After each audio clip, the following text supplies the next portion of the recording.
আসসালামু আলাইকুম। শুক্রবারের সুন্দর একটা সকাল। হঠাৎ করে ডিসাইড করলাম আমরা দূরবীন বাংলা রেস্টুরেন্টে খেতে যাব। কিন্তু সেখানে গিয়ে দেখি কুত্তা মারা ভিড়। বাবারে বাবা, সকাল সকাল যে এত মানুষ আমাদের আগে এসে বসে আছে, সকাল 7টা বাজে চিন্তাও করতে পারি নাই। সো আমাদের ডেস্টিনেশন চেঞ্জ করতে হলো। আমরা চলে গেলাম গুলশান 2-এর হালাব রেস্টুরেন্টে।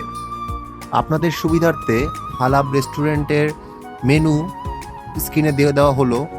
এদের খাবারের দাম এবং মান দূরবীন বাংলার বেশ কাছাকাছি, 19 কি 20।